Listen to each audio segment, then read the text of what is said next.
देखो, परमेश्वर को यानी लाल को कौड़ी बताया किसने? उन्हीं अज्ञानी ऋषियों, गुरुओं, महर्षियों ने, जिन्होंने परमात्मा के बारे में कै ख का भी ज्ञान नहीं। उन्हीं में से एक देखिएगा, महर्षि दानंद।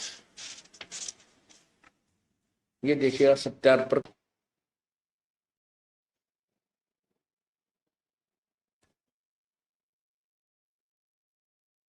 ये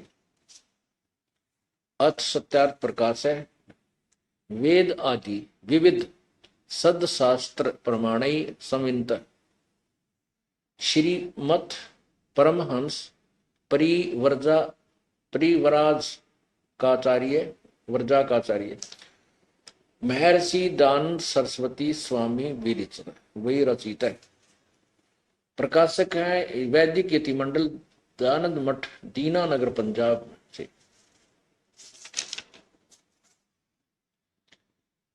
प्रकाशक है वैदिक यतिमंडल, दीनानगर दानंद मठ, दीनानगर, पंजाब से। प्रकाशक कहां से है, इसके मुद्रक कौन है, प्रिंट कहां से हुआ है? आचार्य प्रिंटिंग प्रेस, दानंद मठ, गुहाना मार्ग, रोहतक से। अब इसके 11वें समोल्लास में कलम तोड़ रखी है स्वामी दानंद जी ने कबीर साहब के बारे में लिखने की। ये देखिएगा, एकादश समोल्लास है, पृष्ठ 306 से प्रारंभ होता है। ये सत्यार्थ प्रकाश है। कबीर प्रश्न किसी ने कहा कि कबीर पंथी तो अच्छे हैं। उत्तर स्वामी जी का नहीं। प्रश्न क्यों अच्छे नहीं, स्वामी जी ने से पूछा। और प्रश्नकर्ता कहता है कि पाषाण आदि मूर्ति का खंडन करते थे कबीर जी, और कबीर साहब फूलों से उत्पन्न हुए और अंत में भी फूल हो गए। ब्रह्मा विष्णु महादेव का जन्म नहीं था, तब भी कबीर साहब थे बड़े सिद्ध। जिस बात को वेद पुराण भी नहीं जान सकता, उसको कबीर जानता है। सच्चा रास्ता है सो कबीर ही ने दिखलाया है। इनका मंत्र सतनाम कबीर आदि है। उत्तर स्वामी जी का। प्रश्न करता तो बात बहुत निकट बोल रहा है, बहुत सत्य कह रहा है, और ये अड़ंगा करने में तुला हुआ था महर्षि दानंद। ये सत्य को झुठलाना इसका परम नियम था, सिद्धांत था। क्या लिखा है? उत्तर, पाषाण आदि को छोड़ पलंग, गद्दी, तकिए, खड़ाऊ, ज्योति अर्थात दीप आदि का पूजन पाषाण मूर्ति से न्यून नहीं। स्वामी जी कह रहे हैं कि तू पत्थर तो छोड़, वो तो पलंग यानी जिस पर कबीर जी बैठा करते, गद्दी, उसके तकिए, उसके खड़ाओं पर माथा टेके, और वह जोत लावे, ओहो ज्योति यानी हवन करें। ज्योति माने हवन, ज्योति दीप आदि का पूजन पाषाण आदि मूर्ति से न्यून नहीं, यानी पत्थर की पूजा से भी घटिया नहीं क्या ये ज्योत भी लाना। अरे तरह गजब भैया। फिर कहते हैं क्या कबीर साहब भनूगा था? वह कलियां थी जो फूलों से उत्पन्न हुआ और अंत में फूल हो गया। यहां जो यह बात सुनी जाती है वही सच्ची होगी। एक तो जिस आदमी ने कॉन्फिडेंस नहीं तो वो लेख लिखना ही नहीं चाहिए, जिसको क्लियर पता नहीं कि ये के था कैसे था, तीनों का यह सुनी जाती है सही होगी। जब तक बेरा ही नहीं तो फिर इसमें सदग्रंथ में अपने अनुभव में लिख क्यों रहा है? क्लियर सत्य इसी को कहते हैं जो निर्णायक ज्ञान हो, नथिंग एल्स, फाइनल हो।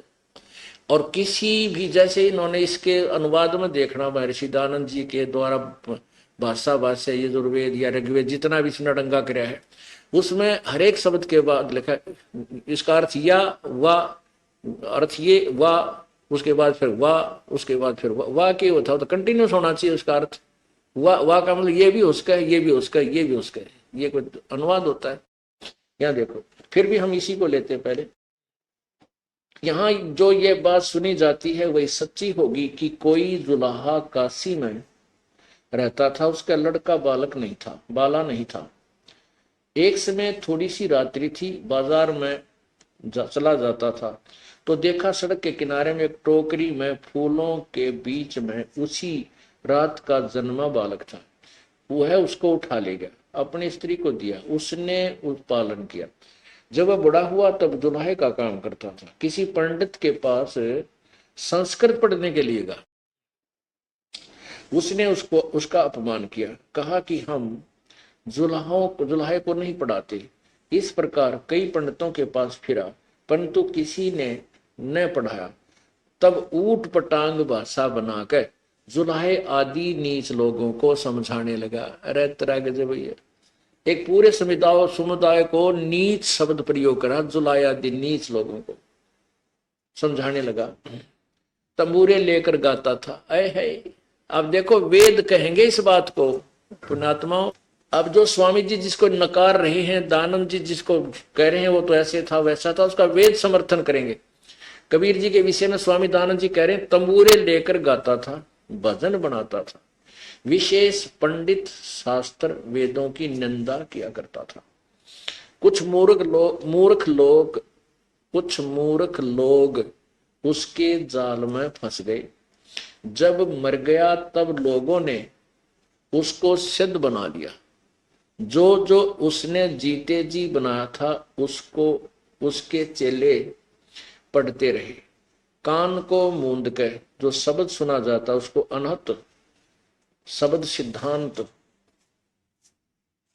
कहा है, ठहराया। मन की वृत्ति को सुरती कहते हैं। उसको शब्द सुनने में लगाना, उसी को संत और परमेश्वर का ध्यान बतलाते। वहां काल नहीं पहुंचता। वृक्षी के तुल्य तिलक और चंदन आदि लकड़े के कंठी बांधते हैं। भला विचार देखो कि इसमें आत्मा की उन्नति और ज्ञान क्या बढ़ सकता है। यह मत लड़कों के खेल की लीला है, के तुल्य लीला है। अपने आत्माओं इन महापुरुषों के, इसे महापुरुषों ने बैठा दिया भगवान के विषय। लाल को कौड़ी बता रहा। स्वामी जी कहते हैं कि वो पंडितों के पास गया, किसी ने पढ़ाया को नहीं। जब पहले ये पता ही था, अंडरस्टूड था कि कोई भी पंडित के अतिरिक्त उस समय कोई किसी अन्य जाति वाले ब्राह्मण पढ़ाया नहीं करते, तो अब प्रयत्न करना ही व्यर्थ था। तो परमेश्वर ने किसी के पास पढ़ने की आवश्यकता ही नहीं थी। वो तो जगत गुरु है, तत्वदर्शी संत रूप में आते हैं, वही है। वो तो सब ज्ञानों से, सब भाषाओं से, सब लैंग्वेज से परिचित है। परमेश्वर जी के विषय में स्वामी जी दानंद जी ने जो कहा है कि वो तंबूरे लेकर गाता था, भजन बनाता था, कुछ मूर्ख लोग, दुल्हा आदि नीच लोग उसके जाल में फंस गए। अब इसी का समर्थन वेद बताएंगे कि वो परमेश्वर जब बालक रूप में प्रकट होता है, अपनी महिमा आप ही गाता है और उच्चारण करके ऊंचे स्वर में बोलता है, लोकों कीर्तियों के माध्यम से, दोहों के माध्यम से। वो परमात्मा ही होता है। वो कबीर वाणी द्वारा अपनी महिमा बोलता, कबीर गिरह। इसके प्रमाण के लिए देखिए ऋग्वेद मंडल नंबर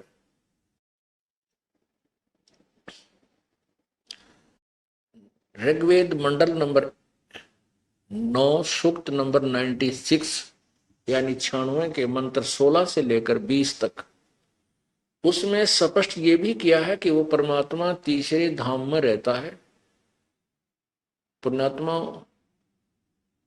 परमात्मा ने स्वयं कहा था, वेद हमारा भेद है, मैं मिलो वेद से नाही, और जौन वेद से मैं मिलूं वो वेद जानते नहीं। परमात्मा कहते थे वेद, चारों वेद मेरे विषय में गुणगान कर रहे हैं, लेकिन उन वेदों में वर्णित विधि के आधार से मैं प्राप्त नहीं हो सकता। और जौन वेद से यानी जिस वेद से या 5वें वेद से मैं मिलूं उसको वेद जानते ना, क्योंकि यजुर्वेद अध्याय नंबर 40 के मंत्र नंबर 10 और 13 में स्पष्ट किया है। वेद ज्ञान दाता कह रहा है कि वो उस परमात्मा के विषय में कोई साकार यानी उत्पन्न होने वाला बताते हैं, यानी साकार रूप में, कोई नए उत्पन्न होने वाला कहते हैं, वो उसको निराकार बताते हैं। इसका यथार्थ ज्ञान भी तत्वदर्शी संत ही बताएगा। उनसे जाकर के वो ज्ञान सुनो। यही पवित्र गीता जी अध्याय नंबर 4 के श्लोक नंबर 34 में कहा है कि उस तत्व ज्ञान को जो परमेश्वर की वाणी में विद्यमान है, उसका यथार्थ ज्ञान है, साकार है प्रभु या निराकार है, उसको तत्वदर्शी संतों के पास जाकर सुनो, उनसे समझो। तो इससे सिद्ध हो गया कि वेदों और गीता से के ज्ञान से अलग कोई और ज्ञान है, उसको केवल तत्वदर्शी संत ही बता सकता है। तो इसलिए परमात्मा कहते हैं कि जिस वेद से मैं मिलूं, वो वेद कहते हम नहीं जानते, उसके बारे में किसी तत्वदर्शी संत को से पूछो तो वो तत्वदर्शी संत भी मैं ही हूं, परमात्मा स्वयं आकर कहते हैं।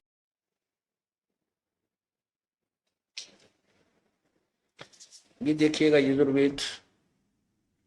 अब इन्होंने महर्षि दानद ने तो बट्ठा बैठा रखा है संवाद का, फिर भी जो सच्चाई है वो छुप नहीं पा रही। कहीं ना कहीं कहते हैं चोर चुरावे तुमबड़ी, तुम्बा एक फल होता है, मतीरा यो तरबूज पेठे जोड़ पेठे जैसा, लेकिन वो सूखने के बाद ये इतना हल्का हो जाता है, बिल्कुल हल्का सा, और उस तुम्बे को कोई, उस तुमबड़ी ने कोई पानी में छुपाने लगे, चोर के किसी की चुरा कर पानी में छुपाने लगा, वो नीचे छोड़ का हुआ ऊपर पावे, वो छुपाना चाहे नीचे जाके गारा में दाबे हुआ ऊपर आ जाए, उससे पहले ऊपर आवे। तो यहाँ कहते हैं चोर चुराई तुमबड़ी व गाड्डे पानी में, वो गाड्डे व ऊपर आवे न सच्चाई छानी ना, वो छुपाने की चेष्टा करता है न ऊपर आएगी। अब इस महर्षि दानद ने भट्ठा बैठाने की पूरी कोशिश की कि अपने अज्ञान को जो सत्यार प्रकाश में ठोक रखा है उसको वेदों से प्रमाणित कर दूं, लेकिन नहीं कर सके। बहुत से प्रमाण हैं, जैसे उन्होंने अपने 7वें समोल्लास में लिखा है, परमात्मा की उपासना से पाप नहीं कटते, स्वामी जी की अपनी थ्योरी है। और यजुर्वेद अध्याय नंबर 8 के श्लोक नंबर 13 में 6 बार लिख रखा है परमात्मा घोर पाप को भी काट सकता है, लेकिन वो छुपा नहीं सका क्योंकि उसमें 6 बार लिख रखा था। एक बार लिखा होता ना लाइन में तो अड़ंगा कर देता, जैसे हे लोगों जैसे मैं हवी प्रसिद्ध बिजली के फलान धकड़ कर अड़ंगा कर देता, लेकिन इसमें नहीं कर सका। 6 बार लिख रखा है परमात्मा घोर पाप को भी काट दे, दान देने वाले के पाप को नाश करता है, समाप्त करता है, क्षमा करता है। अब देखिएगा, क्योंकि ये यजुर्वेदिन के द्वारा अनुवाद किया हुआ तकरीबन सबके पास उपलब्ध है, आसानी से तुलना हो सकती है, इसलिए दास यही दिखाता है। ये है प्रकाशक है आर्य प्रतिनिधि सभा 2/5 मैरिजदान भवन रामलीला मैदान नई दिल्ली। इसमें 40 में ये देखिएगा 44वां अध्याय 40वां अध्याय। अब इसमें 10 नंबर में क्या लिखा है इन्होंने, हे मनुष्यों जैसे हम लोग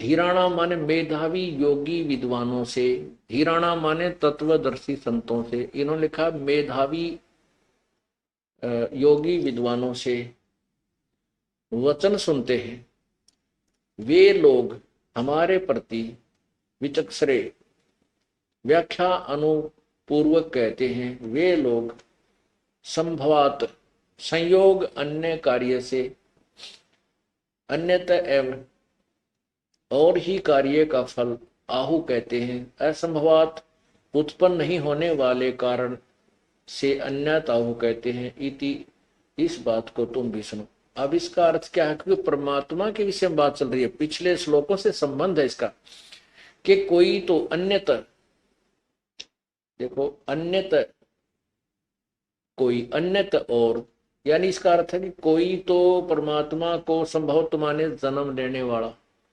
संयोग जन्य यानी माता पिता के संयोग से उत्पन्न होने वाला, इन कार्यों को जा दिया। असंभवत उत्पन्न नहीं होने वाला, असंभवात कहते हैं, आहु माने कहते हैं। इसका अर्थ ये है कि कोई तो परमात्मा को उत्पन्न होने वाला कहते हैं, कोई न उत्पन्न होने वाला यानी निराकार बताते हैं। इस सभी ज्ञान को तुम धीरा नाम माने मेधावी विद्वानों तत्वदर्शी संतों से सुनो, वे ही तुम्हें बताएंगे, वे हमारे प्रति विचक्षणे माने विस्तार पूर्वक बताते हैं। अब इससे सिद्ध हो गया कि वेद ज्ञान दाता कह रहा है कि वो तत्व परमात्मा के विषय में कोई कुछ कहता है, कोई तो कहता है भगवान जन्म लेता है, अन्य दूसरे कहते हैं जन्म नहीं लेता, यानी साकार नहीं है, वो निराकार है। इस विशेष इसका ज्ञान विस्तार पूर्वक वो तत्व धीराणाम तत्वदर्शी संत बताएंगे, उनसे सुनो। अब इस दास को परमेश्वर जी ने तत्वदर्शी संत बना के भेजा है। आज से 600 वर्ष पहले कबीर परमेश्वर ने अपनी अमृतवाणी में लिखा है कि धर्मदास तो लाख दोहाई, ये सार शब्द और ये मूल ज्ञान ये कहीं बाहर ना जाए, ये तत्व ज्ञान अभी कहीं जिक्र ना करना। इन अज्ञानी जो संत ऋषि गुरु जो बने बैठे दुनिया को भ्रमित करें, न बांटन दे हुआ भाई। ये जैसे शनिपात के बुखार में बिरडाया करें, नो बिरडाओ, इनको ज्ञान किसी को कुछ नहीं। और आने दे वो समय, कहते हैं ये 12 पंथ काल ने और चला दिए नकली। उन 12 पंथों में से अंतिम पंथ गरीबदास पंथ लिखा है। कबीर सागर में लिखा है कि उस 12वें पंथ में फिर हम ही आगे चलकर आएंगे और सभी पंथों को समाप्त करके एक ही मार्ग होगा। सब ये जो कुमार्ग है, अज्ञान है, उसको समाप्त करके केवल एक ही तत्व ज्ञान प्रचार करूंगा। अब दास को भेज दिया परमेश्वर ने, आप ना आकर के मुझ दास को भेज दिया और ये पूर्ण रूप से तत्व ज्ञान मुझे प्रदान कर दिया। अब स्वामी दयानंद जी ने लिखा है कि वो तंबूरे लेकर गाता था। वेद कहते हैं वो परमात्मा आता है जब ऊंचे स्वर में आवाज लगा लगा कर जनसाधारण को अपना तत्व ज्ञान कविताओं के माध्यम से, लोकोक्तियों के माध्यम से सुनाता है, कबीर वाणी के माध्यम से सुनाता है। कबीर परमेश्वर जी जब शिशु रूप में कमल के फूल पर प्रकट हुए थे सन 1398 की ज्येष्ठ मास की पूर्णमासी को, उसके बाद उन्होंने 25 दिन तक कुछ भी आहार नहीं किया। जो मुंह बोले उनके माता पिता थे, जो नीरू और नीमा उनको लेकर गए थे, वो चिंतित हो गए थे। और बच्चा कुछ खा नहीं रहा था लेकिन स्वस्थ खूब था। फिर वो परमेश्वर ने वो समस्या स्वयं ही हल की। नीरू नीमा जो थे ये पहले गौरी शंकर और सरस्वती नाम के ब्राह्मण थे। इनको जबरदस्ती मुसलमान बना दिया गया था। वो शिव शंकर के कट्टर पुजारी थे, फिर भी अंतःकरण से भुला नहीं सके थे शिवजी भगवान को। तो जब बच्चे ने 25 दिन तक आहार नहीं किया और उस बच्चे की प्राप्ति को भी उन्होंने भगवान शिव जी की ही देन समझा, तो भगवान शिव से रो रो कर प्रार्थना करने लगी। तब शिव जी अपने शिवलोक से चलकर ब्राह्मण रूप बनाकर, ऋषि रूप बना करके उस परमेश्वर कबीर जी के पास प्रकट हुआ। माई से पूछा कि क्यों रो रही है, कारण बताया कि मेरा बेटा मेरे भगवान शिव जी ने दिया है, कमल के फूल पर पाया है और अब ये आहार नहीं कर रहा, ये मरेगा, मैं भी मरूंगी। तब भगवान शिव जी ने कहा कि ला इस पुत्र को मुझे दे। कहां तेरा बेटा, ला उठा के ला। ज्यों ही वो माई उठाकर लाई और शिव जी यानी उस ऋषि जी के चरणों में डालना चाहा, ऐसे नीचे डाल दिया। डालने लगी तो एकदम बच्चा हाथ से उठकर और 4-5 फुट की ऊंचाई पर ऐसे आसमान में स्थिर हो गए, यानी हवा में स्थिर हो गए। तब शिव जी ने वहीं से ग्रहण किया और फिर 7 बार चर्चा हुई दोनों भगवानों की। अब शिव जी नहीं पहचान सके ये कौन शक्ति है, उन्होंने कोई सिद्ध पुरुष समझा उसको। तो परमेश्वर ने, कबीर जी ने कहा कि शिव जी इसको कहो माई से कि एक कुंवारी गाय लावें और उसका दूध मैं पीऊंगा, आप उसके ऊपर थपकी लगा देना, वो दूध दिया करेगी। तो ऐसे ही भगवान शंकर जी ने, विष्णु शिव जी ने ब्राह्मण रूप में उस माई से कहा कि आपके पति को बुला। जब नीरू आ गया उससे कहा कि कुंवारी गाय ला और एक कुम्हार के घर से स्वच्छ पात्र लाना, छोटा सा यानी मिट्टी का पात्र। वो सारा काम हो गया तो शिव जी ने उनके कमर पर हाथ मारा, माई उस बछिया के, कुंवारी गाय के लंबे लंबे सतन हो गए और दूध अपने आप धार बहगी। और वो पात्र भर गया जो 2-3 किलो का था, उस समय बंद हो गया। प्रतिदिन वो गाय दूध देने लगी और परमात्मा उस दूध को पीने लगी। अब ये आज नहीं, 250 वर्ष पहले, 600 वर्ष पहले ये घटना घटी और गरीबदास साहेब जी ने अपनी वाणी में परमेश्वर की महिमा में लिखा हुआ है। और इसी का समर्थन अब पवित्र वेद कह रहे हैं कि जब वो परमात्मा शिशु रूप में प्रकट होता है, उसकी परवरिश एक लीला में परवरिश एक कुंवारी गायों के द्वारा होती है। अब देखो ऋग्वेद मंडल नंबर 9 सूक्त नंबर 1 मंत्र नंबर 9, ये देखिएगा ऋग्वेद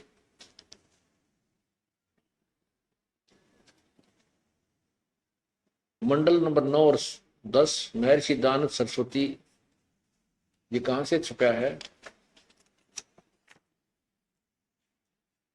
सार्वदेशिक आर्य प्रतिनिधि सभा, महर्षि दानव भवन, रामलीला मैदान, नई दिल्ली, इतने।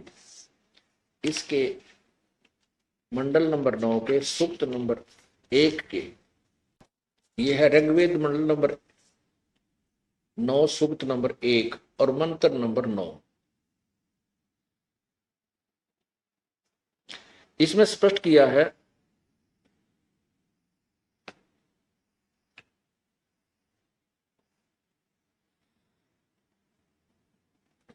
अब देखिएगा, अभी इमम अधन्या उत्सृणति धेनव शिशुम सोम इंद्राय पातवे। इमम माने उस, सोम माने सोम स्वभाव वाले श्रद्धालु पुरुष को, इसका अर्थ है सोम माने अमर परमेश्वर को, सोम माने अमर परमेश्वर को, शिशुम कुमार अवस्था में ही सब प्रकार से अधन्या धेनव, अधन्या माने अहिंसनीय, अधन्य माने बिना धनाई, अपने लोकल लैंग्वेज में कहा करें बिना धनाई, जो कभी भी, और अभी माने पूर्ण रूप से, पूर्ण रूप से कभी भी धेनु जो गाय सांड के द्वारा परेशान ना कभी भी, अभी माने सब प्रकार से, यानी पूर्ण रूप से कभी भी, अहिंसनीय धेनु माने गौओं गौवे, अधन्य अभी अधन्य पूर्ण रूप से अहिंसनीय यानी बिना धनाई, जो कभी परेशान ना की गई हो सांड के द्वारा, गौएं यानी कुंवारी, गौएं तृप्त करती हैं ऐश्वर्य की वृद्धि के लिए, अथवा उक्त श्रद्धालु पुरुष को, उक्त श्रद्धालु कौन है? उक्त वेदों भगवान का जिक्र है, कोई वो श्रद्धालु का जिक्र है, कोई हो उक्त यानी उस शिशु रूप में, शिशु माने शिशु रूप में प्रकट, कुमार अवस्था में प्रकट परमात्मा को, श्रद्धालु को अहिंसे वाणियां, वाणी लिख दी, ऐश्वर्य की प्राप्ति के लिए संसर्ग की जाती है। अब धेनु लिख रखा है, धेनु है। अब ये सिद्ध हो गया कि उस वेद भी गवाह दे रहे हैं, गवाही दे रहे हैं कि जब वो परमात्मा शिशु रूप धारण करके प्रकट होता है तो उसकी परवरिश की लीला कुंवारी गायों के द्वारा होती है। अब आगे देखिएगा ऋग्वेद मंडल नंबर 9 मंत्र नंबर 96 यानी 96 और मंत्र नंबर 16, 17, 18, 19 और 20। पुण्यात्मा ये 5 दिन का सत्संग इसीलिए किया जाता है कि अपना 5 दिन छुट्टी लेगा आए, और आजकल बच्चों की छुट्टियां हो जाती है, विशेष कृपा परमात्मा की, और सह परिवार आ गए भगवान के इस अमृत ज्ञान की वर्षा में जो है ओतप्रोत हो जाना चाहिए, भीग जानी चाहिए आत्मा। इसलिए इसमें पूर्ण रूप से इस तत्व ज्ञान को विस्तार से और तसल्ली के साथ आपको समक्ष पेश किया जाता है, इसलिए इसमें 5 दिन का समय लिया जाता है। अब यही ऋग्वेद मंडल नंबर 9 सूक्त नंबर 96,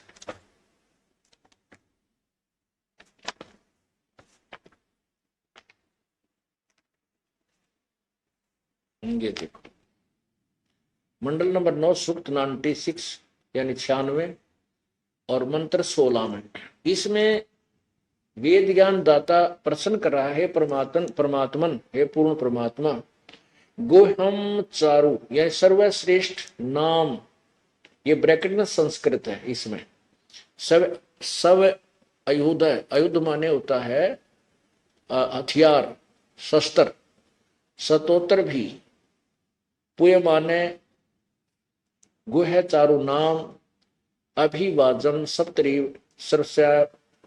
सर्वस्यामी सरसा भी, पायो भी गा देव सोम। इसका अर्थ क्या कि हे परमात्मन, सर्वोपरि रहस्य यानी चारु श्रेष्ठ नाम जो तुम्हारी संज्ञा है। इसका सीधा अर्थ है कि आपका जो श्रेष्ठ नाम है, आप किस नाम से जाने जाते हैं, वो अभर्ष उसका ज्ञान कराएं। सतोत्तर भी, पुय माने आप उपासक लोगों के सतुयमान हैं, सब सवायुध है, अपने स्वाभाविक शक्ति से युक्त हैं और विद्युत के समान ऐश्वर्य के सम्मुख प्राप्त कराइए। हमको प्राणों की विद्या का वेता बनाइए। हे सर्वशक्तिमान परमेश्वर, देव मन परमेश्वर, हमको गा इंद्रियों नियमन का ज्ञाता बनाइए। अब यहां देखो, इसमें प्रश्न किया है कि आपका जो श्रेष्ठ नाम है ना, उसको बताइए। अब इसमें बताया वो नाम। अब वो नौवें सूक्त मंडल का मंडल नंबर 9 और सूक्त नंबर 1 का मंत्र नंबर 9 में जो शिशु का जिक्र किया था कि वो परमात्मा जो शिशु रूप में प्रकट होता है तो उसका कुंवारी गायों से प्रवेश होती है, उसी शिशु की यहाँ बात आती है। जब वो परमात्मा शिशु रूप में प्रकट होता है जानबूझकर अपने ज्ञान को प्रदान करने के लिए, हरियंतम माने मनुष्य के शरीर के तुल्य, मनुष्य जैसे बालक बच्चे के रूप में शिशु हरियंतम। तो ये क्या लिखा है ना, ये देखो, कबीर गिर भी कावेना कबीर संत सोम पवित्रम अत्यथे भी रेभन। रेभन का अर्थ होता ऊंचे स्वर में आवाज लगाकर बोलता है। शिशुम जगानम हरियंतम मर्जंती सुबंती वर्हन मरुतो गणेन कबीर गिर भी। ये कवि ऊपर रे लगा हुआ, दोनों आधार है, ये यहाँ कबीर गिर भी कावेना कबीर संत सोम। इसको कवि, ये कवि ही बोल देते, इसको कबीर भी बोल सकते हैं, नो प्रॉब्लम। अब देखो पुणात्मा यहाँ गड़बड़ आती है, ये के टांगड़ा में नो कहे रामपाल को व्याकरण नहीं आती। अरे भले आदमी हो, तुमने तो व्याकरण आवती उड़ंगा कर रखा, तुमने वेद ज्ञान का पता है को नहीं, तुम्हारे द्वारा बनाएगी व्याकरण पे के विश्वास करे। अब जिस आदमी ने भगवान के बारे में मेरा नाम वेद का अर्थों का अनर्थ कर दिया, उस व्याकरण अपने द्वारा बनाएगी व्याकरण से, तो उस व्याकरण को भी अब चेंज करना होगा अगर कहीं त्रुटि युक्त है, क्योंकि अब तत्व ज्ञान सामने आ रहा है। अब वेद भाषा, ये महर्षि दानंद जी सत्यार प्रकाश में स्वयं कहते हैं कि वेद ज्ञान 7वें समोल्लास में कि भाषा जो है ये भगवान की दी, ये वेद ज्ञान जो है, जो भाषा है वेद ज्ञान का की भाषा है, वो प्रभु प्रदत्त है और व्याकरण आदि महर्षियों ने ऋषियों ने बनाई है उस ज्ञान को समझने के लिए। तो इससे सिद्ध है कि जिन ऋषियों ने कह का भी ना मेरा भगवान का सारा अनुवाद गड़बड़ कर दिया, तो उन्होंने संस्कृत व्याकरण भी गलत बनाई होगी अपने जोड़ जुगाड़ से उस ज्ञान को जोड़ने के लिए। इति सिद्धम के इनके द्वारा बनाएगी व्याकरण भी कंप्लीट नहीं है, पूर्ण नहीं है, तो उसको सेट कर लेंगे। अब देखिएगा ये 16वें का, अब 17वां देखो, अपने नाम के बारे में बताया भगवान ने। शिशु जगानम हरियंतम शिशुम, इन्होंने इसका अर्थ क्या किया है, उस परमात्मा को, इसका लिखना चाहिए जो शिशु रूप में प्रगट परमात्मा को, जो सदा प्रगट है, जो अत्यंत कमनीय है, उसको उपासक लोग बुद्धि विषय करते हैं और उसकी स्तुति द्वारा उसके गुणों का वर्णन करते हैं। और विद्वान लोग मरुतः माने विद्वान, वरहिन उस गतिशील परमात्मा का, गतिशील माने चलता फिरता, अपनात्मा अगर इसको एक देशीय नहीं है भगवान यूं कहें। अब क्या कहते हैं वो कि परमात्मा एक देशीय नहीं है, साकार नहीं है, तो यहाँ गतिशील कैसे होगा? जब सर्वव्यापक है, वो तो व्यापक है, उसमें अल्लन की, टलन की, आण की, जान की क्या आवश्यकता? वो तो सर्वव्यापक है, तो वो सर्वव्यापक है। तो वेद तो कह रहे हैं वो गतिशील है, वो आता और जाता रहता है, अतिथि रूप भी धारण करता है। अब ये क्या बता रहे हैं? उस गतिशील, ये 17वां श्लोक है, उस गतिशील परमात्मा का गुणों के द्वारा वर्णन करते हैं। अब इसने क्या कर दिया, देख कैसा बट्ठा बैठा दिया अनुवाद करता ने। ये कबीर गिरभी, इसको दो भागों में कर दिया। कवि माने कवि लोग, गिरभी माने वाणी द्वारा। अब इसको कबीर गिरभी को इकट्ठा कर लें हम, इसको इकट्ठा एक ब्रैकेट में लिख लें और इसको लिख दें कबीर वाणी द्वारा। हम कबीर को कबीर कबीर बोलन लागे, कबीर। अपनात्मा ये इतना अड़ंगा, इतना जटिल बना दिया, इस अज्ञान को इतना ठोक दिया कि इस व्याकरण को समझने के लिए भी हमने पुनः ध्यान देना होगा। अब देखिएगा, ये यजुर्वेद है, इस यजुर्वेद को हम दो संधि करके लिख दें, यजुर्वेद। ये यजुर्वेद लिखते हैं, जैसे अभी आपको स्पष्ट करते हैं। ये देखिएगा, ये आपको ऋषिदास द्वारा कृत, मुझदास कृत, ये आध्यात्मिक ज्ञान गंगा या परमेश्वर का सार संदेश, गहरी नजर गीता में, इनमें आपको ये मिलेगा, इसका स्पष्टीकरण मिलेगा। ये देखिएगा, ये यजुर्वेद है। अब यजुर्वेद की संधि छेद करके लिखें यजुर जमा में वेद, तो भी वही पवित्र पुस्तक यजुर्वेद का ही बोध है। यजु ऐसे लिख दें हम, इसको यजु बोले तो यजुर बोले, क्योंकि यहाँ यजुर भी ऐसे लिखा जा सकता है, क्योंकि ऊपर रे लगा है, इसको आधा रे लिख दे नीचे। यजुर्वेद भी वही पवित्र पुस्तक यजुर्वेद का ही बोध, हम इसको यजुर्वेद बोलेंगे। यजुर्वेद हम अपनी सिंपल भाषा में वेद बोलते हैं, बै को, जिसमें यज्ञ ये स्तुतियों की रसाएं हैं, उस धार्मिक पुस्तक को यजुर्वेद कहते हैं। ठीक इसी प्रकार चारों वेदों में लिखा है कबीर देव, हम उसको कबीर देव बोलना, कबीर देव। और देव माने परमात्मा, कबीर माने कबीर। हम इसलिए कबीर वेदों में वर्णित इस ज्ञान को, इस शब्द को, परमात्मा के नाम को कबीर देव, कबीर साहब कहने लगे। कबीर परमेश्वर है, वह जो सर्वशक्तिमान जगत पिता, सर्वश्रेष्ठ रचनहार, कुल का मालिक,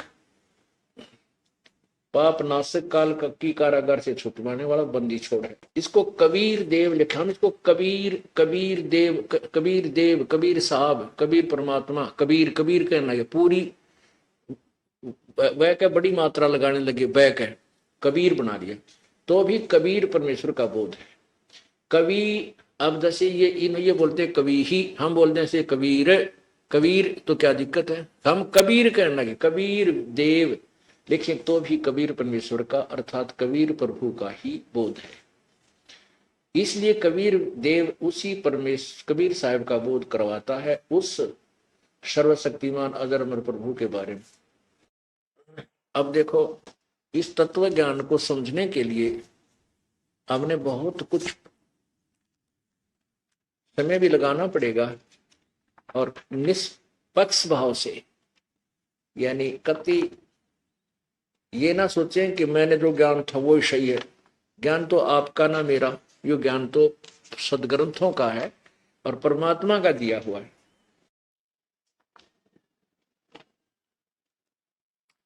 अब देखो 5वें अध्याय के 32वें श्लोक में, ये यजुर्वेद वही यजुर्वेद है, इसके 5वें अध्याय का 5वां अध्याय और श्लोक नंबर 32 में यहां स्पष्ट लिखा है, उसी कसी। अब कबीर अंगारियसी, हम इसको कबीर बोलने लगे, कबीर अंगारी माने कबीर पाप नाशक, और बम्भारियसी वो कबीर बम्भारी माने बंधनों का शत्रु, या स्वामी जी स्वयं अर्थ करते हैं, हे जगदीश्वर जिस कारण आप कांतिमान असी माने हैं। अंगहारी माने खोटे चलन के जीवों के शत्रु वा। अब ये वाह शब्द यहां नहीं लगना चाहिए, वाह क्यों था। अब कबीर अंगारी, यहां कबीर अंगारी, कबीर अंगारी को पहले अंगारी लिख लिया, वाह करके कवि या कांत बरते हैं।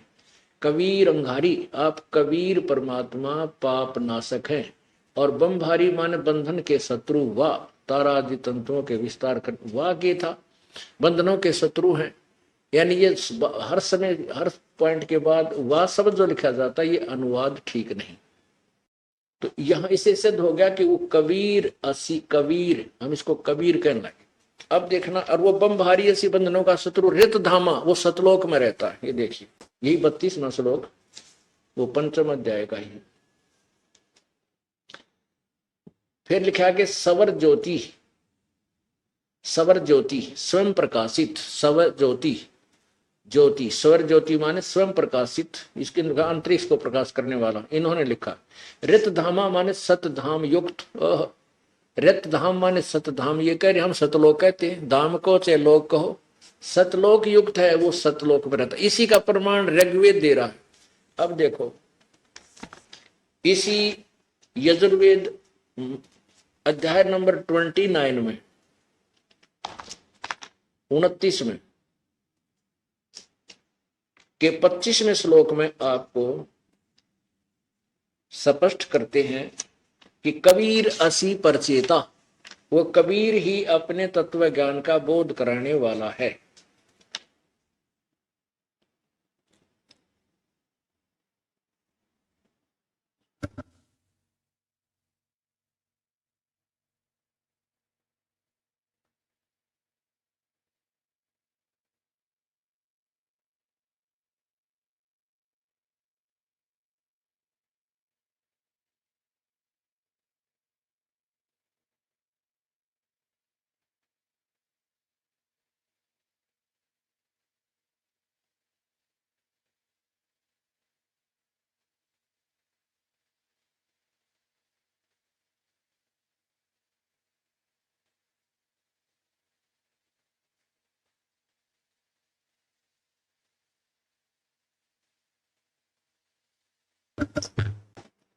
ये है यजुर्वेद ही, यजुर्वेद चल रहा है इसका 29 एकोनत्रीसो अध्याय, एकोनत्रीस माने 1 कम 30 यानी 29।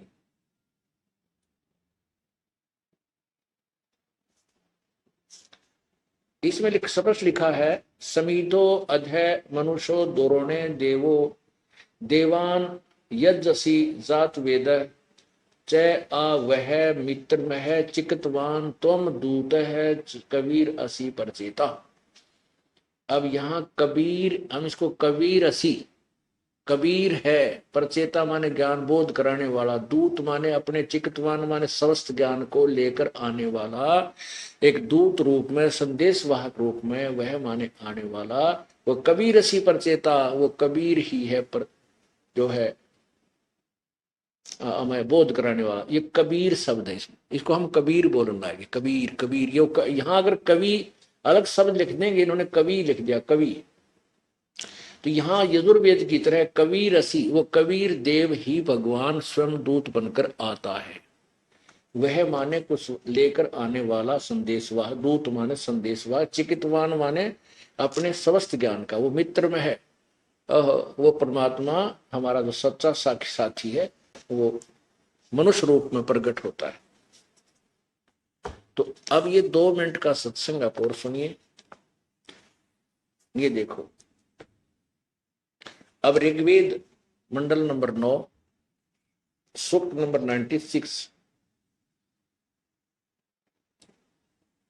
अब 16वां श्लोक आपने सुन लिया। इसका मंत्र 17वें मंत्र में हम चल रहे हैं। शिशु जगानम, शिशु रूप में प्रगट, शिशु माने बालक रूप में, अर्यंतम माने मनुष्य के बच्चे के रूप में जानबूझकर प्रगट वो परमात्मा।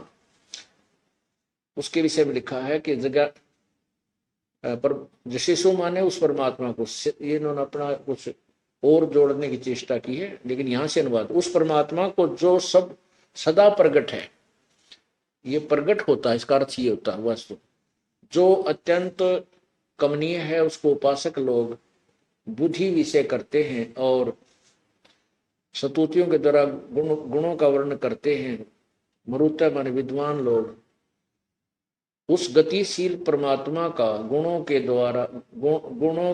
द्वारा वर्णन करते हैं। अब यहाँ कवि गिर भी लिख दिया, ये कबीर गिर भी, कबीर वाणी, कबीर देव की वाणी, कबीर प्रभु की वाणी द्वारा काव्यन मान कविताओं से उसकी स्तुति करते हैं। सोम पवित्रम, सोम यानी सोम स्वरूप पवित्र वह परमात्मा कारण अवस्था में अति सूक्ष्म प्रकृति को रेभन सन गरजता हुआ अतिक्रमण करता। अब रेभन, रेभन माने ऊंची आवाज में बोलना, रेभन गरजता हुआ। अब ये वाणी का जिक्र चल रहा है, आड़ा कहते अतिक्रमण करता है, यानी कति अनर्थ कर डाला। इसका वास्तविक अर्थ क्या है ये दास बताए। फिर भी आगे देखिएगा, ये कहते हैं भगवान निराकार है और वेद कहते हैं वो साकार है और तीसरे धाम में विराजमान है। ऋग्वेद मंडल नंबर 9 सूक्त नंबर 96 का मंत्र 18, इसका अनुवाद यहाँ देखें, इन्हीं के द्वारा किया हुआ। दास ने अलग किया है, ये इन्हीं के द्वारा किया हुआ है। सोम स्वरूप परमात्मा यानी अमर परमात्मा, पालन की इच्छा करता हुआ जो महान वह परमात्मा, देवयान और पितरान इन तृतीयम धाम दोनों से पृथक तीसरा जो मुक्ति धाम है उसमें विराजमान जो ज्ञान योगी है। अड़ा भी चल गए, यहाँ परमात्मा परमात्मा करते हैं, यहाँ विराजमान ज्ञान योगी अड़ा दिया। उस दयानंद की उस अच्छी सोच को इनका ध्यान में आगे को हो, वो तो एक जगह तो कोई नहीं बताया उसमें, और वेद बता रहे एक स्थान पे। तो यहाँ तो स्पष्ट करते आ रहे हैं जो सोम रूप परमात्मा पालन की इच्छा करता हुआ है, जो महान वह परमात्मा, देवयान और पितरान तृतीय धाम, देवयान और पितृयान इन दोनों से पृथक तीसरा जो मुक्ति धाम उसमें विराजमान है।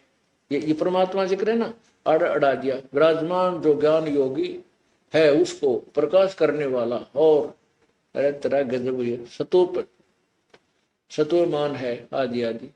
अपनात्मा इन क्या का बिरा था को नहीं हुआ भाई। जैसे किसी ने मौखिक ज्ञान रामायण का ना हो, भगवान श्री रामचंद्र जी की जीवनी का ना हो, और वो श्री वाल्मीकि जी कृत संस्कृत वाली, और संस्कृत कोई जानता हो परदेसी विदेशी, संस्कृत समझ लिया उसने, और वो वाल्मीकि जी कृत या तुलसीदास जी कृत कोई हिंदी जानने वाला परदेसी जिसने मौखिक ज्ञान ना हो तो रामायण का, और वो अनुवाद करने लगे, क्या करेगा? रावण मंगन गया चून तात लंग बही बैरून, क्या अनुवाद करेगा इसका वो कि रावण, हमने तो पता कि रावण आटा मांगन गया था बहाना करके, और जिस कारण से उसने जो बदमाशी की उसकी बिरानमाटी हुई। तो पूरी रामायण की कहानी सुनानी पड़ेगी इस एक श्लोक का अनुवाद करने के। और जिसको पता ही नहीं है तो वो क्या पता नहीं क्या लिखेगा, रावण का क्या के अनुवाद कर देगा, मांगन का रोटी, चून का उसने अर्थ का पता नहीं क्योंकि आटा पड़ा हो कहीं। तो इस तरह जो वेद ज्ञान है ये एक सटोरी है, सृष्टि रचना।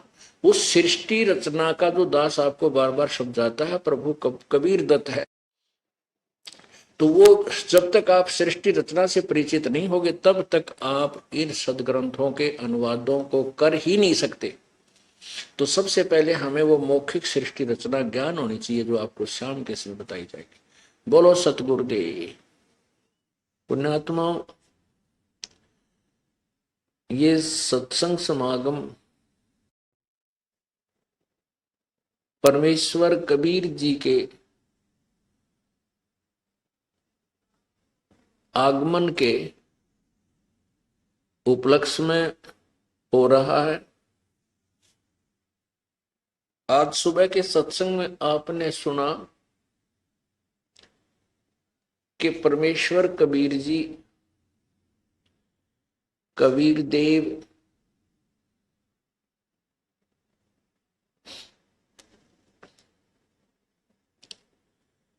अपने तत्व ज्ञान का प्रचार करने के लिए अज्ञान को हटाने के लिए जो अज्ञान काल के दूतों ने, काल के संदेश वाहकों ने, नकली गुरुओं ने, नकली महर्षियों ने जो अज्ञान, आध्यात्मिक अज्ञान फैला रखा होता है, उस अज्ञान का नाश करने के लिए परमेश्वर इस काल के लोक में स्वयं ही प्रकट होते हैं। परमात्मा चारों युगों में आते हैं और एक तत्वदर्शी संत की भूमिका करके एक पूरा जीवन रहते हैं। उस दौरान वे अपने तत्व ज्ञान का प्रचार करके जगह जगह पर जाकर के स्थान स्थान पर खड़े होकर के ऊंचे स्वर में उच्चारण करते हुए अपने तत्व ज्ञान को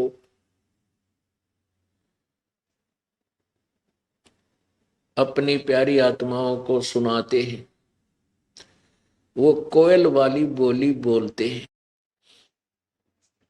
पुण्यात्मा, परमात्मा कहते हैं, जो जन मेरी शरण है ताका हूं मैं दास, और गैल गैल लाग्या फिर जब तक धरनी आकाश। ये पूर्ण परमात्मा, ये कबीर परमेश्वर हमारे साथ युगों युगों से है, और हम हैं बालक, और हम हैं वो कि हमने नशा कर रखा है। जैसे इस त्रिगुणमयी माया के द्वारा प्रत्येक प्राणी के ऊपर ऐसा दबाव बनाया हुआ है, ऐसा बनाया गया है कि ये उसके कारण इतना प्रभावित है कि यहाँ के सांसारिक क्रियाएं ही इसको अच्छी लगती है और इन्हीं में ये अपना जीवन व्यर्थ करता रहता है। जैसे किसी को नशा हो और वो अपने घर ना जाकर के उसकी शुद्ध किसी और दूसरी तरफ धुन लग जाती है तो उधर ही चल पड़ता है। उसको कोई रोकने की चेष्टा करता है तो भी नहीं रुकता है।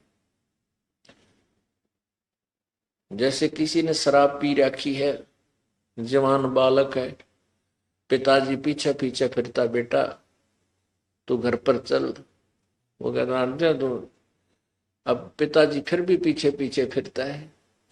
वो कहीं गिर जाता है, कहीं ठोकर खाता है, कहीं कीचड़ में पड़ जाता है और पिता कमजोर है बेचारा, उठा नहीं पा रहा उसको अकेला। तो ऐसे समझो कि हमारी स्थिति ऐसी है कि हमने इस काल की भांग पी रखी है। यहाँ के सुख सुविधा जो कति नकली है, अस्थायी है और क्षण का पता नहीं, अक्षण का पता नहीं ये हमारे साथ हैं कि नहीं, कार और कोठियां। फिर भी हम अंधे होकर के और इन्हीं के पीछे पड़े हुए हैं और परमात्मा हमारे पीछे पीछे पड़ा हुआ है। वो हमें कहता है कि ये तेरा घर नहीं, ये तेरी संपत्ति नहीं, ये तेरा परिवार नहीं, यह तेरा घर बार नहीं है, ये तेरा सच्चाई स्थान नहीं है। तू भक्ति कर और एक स्थान है जहां तू जाने के बाद कभी मृत्यु को प्राप्त नहीं होगा, वहां तुझे सच्चाई स्थान प्राप्त होगा, वहां चल। हम एक बार तो प्रभावित होते हैं, थोड़ी सी सुन लेते हैं,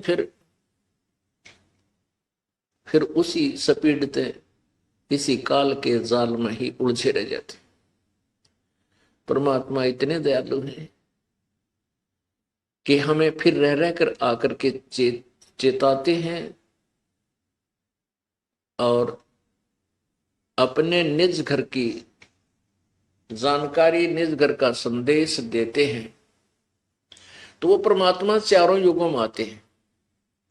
और जैसे आज से 600 वर्ष पहले लगभग सन 1398 में परमेश्वर प्रकट हुए थे, एक नवजात शिशु का रूप धारण किया था सतलोक से आकर के, स्वयं किसी मां से पैदा नहीं हुए थे, और फिर एक पूरे मनुष्य का जीवन जीकर अतिथि रूप में आए थे और सह शरीर चले गए थे। 120 वर्ष, 5 वर्ष की आयु में ही परमात्मा ने प्रवचन शुरू कर दिए थे और बड़े बड़े विद्वानों के छक्के छुड़ा दिए थे। जो वेदों के ज्ञाता कहलाते थे उनके पास जवाब नहीं था, जैसे आज जवाब नहीं किसी के पास। वही ज्ञान दास सुना रहा जो परमात्मा 600 वर्ष पहले सुना करते थे। आज किसी के पास इसका उत्तर नहीं है जो दास प्रश्न करता है।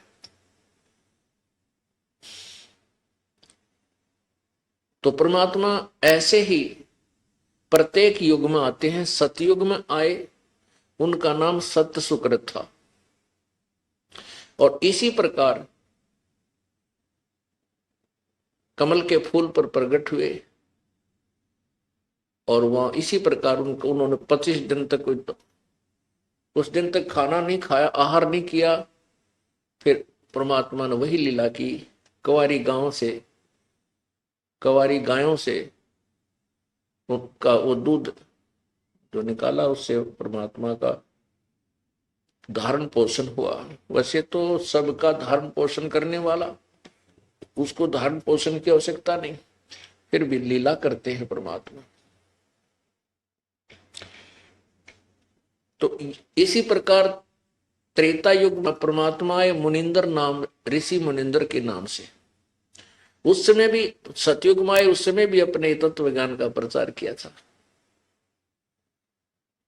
त्रेता युग में मुनिंदर रूप में आए, तब भी एक जीवन ऐसा ही जी करके अपने तत्व ज्ञान का प्रसार किया था।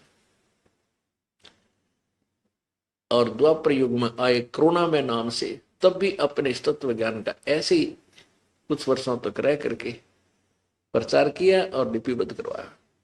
और कलयुग में परमात्मा उसी प्रकार आए और अपने तत्व ज्ञान का प्रचार किया और लिपिबद्ध करवाया, जो आज हमारे काम आ रहा है।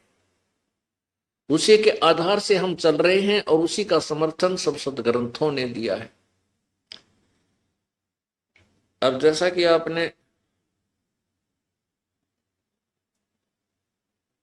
वेदों के प्रसिद्ध, वेदों के कथित ज्ञाता, सुप्रसिद्ध और कथित महर्षि दयानंद जी के विचार सुने परमेश्वर कबीर जी के बारे में सत्यार्थ प्रकाश, जो उनके द्वारा रची गई अनुभव की एक पुस्तक है, उसके 11वें समोल्लास में उन्होंने क्या कहा है कि कबीर अशिक्षित था, ब्राह्मण किसी पंडित के पास संस्कृत पढ़ने के लिए गया, उसने मना कर दिया। ऐसे 2-4 पंडितों के पास फिरा, किसी ने उनको नहीं पढ़ाया, तो ऊट पटांग भाषा बना के और तंबूरे लेकर गाता था।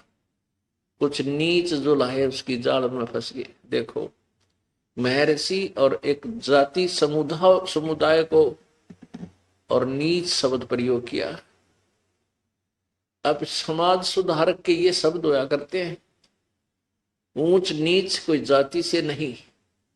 परमात्मा कहते हैं कर्म को कर्म कहाँ में दोई, ऊंच नीच इस विध है लोई। बुरे कर्म करने वाला चाहे ब्राह्मण हो वो नीच है, और अच्छे कर्म करने वाला भले शूद्र है वो उच्च है। संत ऐसे जो है ना ऊंच नीच की परिभाषा बताते हैं। और ये क्या बता रहे हैं, जबकि ये खुद कह रहे हैं कि ऊंचे स्वर में गाता था, वो क्या जाना उठपटांग बनाता, और उसका समर्थन वेद कर रहे हैं कि जब वो परमात्मा आता है लोकोक्तियों के माध्यम से, काव्यों के माध्यम से, कविताओं के माध्यम से ऊंचे स्वर में आवाज लगा लगा के अपने तत्व ज्ञान कबीर वाणी का प्रचार करता है। क्या कहते हैं, चारों युग में हम पुकारे कूक कहा हम हेल रे, हीरे माणक मोती बरसें ये जग चुगता ढेल रे। और खुद कह रहे भगवान में 4 युगों में आते हैं और आवाज लगा लगा कर कहते हैं कि हम तत्व ज्ञान रूपी यथार्थ भक्ति मार्ग रूपी हीरे और मोतियों की वर्षा कर रहे हैं, और ये भोली भाली जनता, श्रद्धालु लोग कंकर पत्थर इन डलों को ढो रहे हैं, ये शास्त्र विरुद्ध साधनाएं कर रहे हैं। तो इससे सिद्ध हुआ कि कबीर परमेश्वर के बारे में जो विचार अभी तक हमारे को दिए गए थे वो सारे गलत थे, सभी के गलत थे।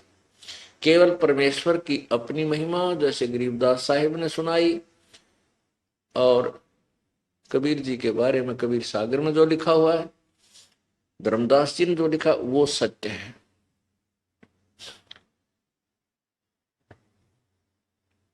परमात्मा के विषय में वेद समर्थन करते हैं। आज सुबह के सत्संग में आपको सुनाया था, लेकिन वो पूरा नहीं कर पाए, समय का अभाव था। अब उसको विस्तार से आपके समक्ष पेश करेंगे। पुण्यात्माओं, परमात्मा प्राप्ति करना कोई कठिन काम नहीं है। बहुत ही सबसे सिंपल, सबसे आसान है परमात्मा का पाना। कठिन क्या है कि तत्व ज्ञान प्राप्त होना और इस मन को ये विश्वास हो जाना कि जो मैं क्रिया कर रहा हूं ये सत्य है, सत्य है। तो उसके लिए हमने आधार बनाना पड़ता है।